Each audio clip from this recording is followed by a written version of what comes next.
ஜெகநாதர் கோயிலின் ரத யாத்திரை உலக புகழ்பெற்ற திருவிழாக்களில் ஒன்றாகும். இந்த திருவிழா 3 பிரம்மாண்டமான தேர்களை ஒவ்வொரு ஆண்டும் புதிதாக உருவாக்கப்படுகின்றன. உருவாக்கப்பட்ட 3 தேர்களும் ஒரே மாதிரி இல்லை. ஒவ்வொரு தேருக்கும் தனித்தனி பெயர், நிறம், சக்கரங்களின் எண்ணிக்கை என ஒவ்வொன்றிலும் ஒரு சிறப்பு இருக்கிறது.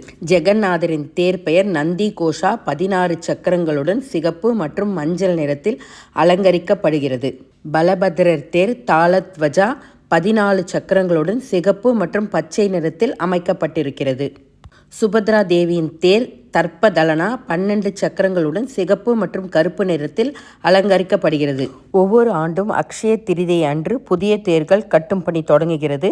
நூற்றுக்கணக்கான பாரம்பரிய தச்சர்கள் இணைந்து சுமார் 2.5 மாத காலங்கள் இடைவிடாமல் உழைத்து இந்த 3 தேர்களை உருவாக்குகின்றனர். அதன் பிறகு ஆஷாட மாதம் வளர்பிறை 2ஆம் நாளில் உலகம் முழுவதும் கோடிக்கணக்கான பக்தர்கள் ஆவலுடன் எதிர்பார்க்கும் ஜெகநாதரின் ரத யாத்திரை கோலாகலமாக ஆரம்பிக்கிறது. ரத யாத்திரை முடிந்த பிறகு அந்த தேர்கள் பிரிக்கப்பட்டு அவற்றின் மரங்கள் வீணாக விடப்படுவதில்லை. அந்த புனித மரங்கள் ஆலயத்தின் சமையலறைக்கு எடுத்து செல்லப்பட்டு தினமும் ஜெகநாதருக்கு படைக்கப்படும் மகா பிரசாதம் சமைக்கும் எரிபொருளாக பயன்படுத்தப்படுகின்றன.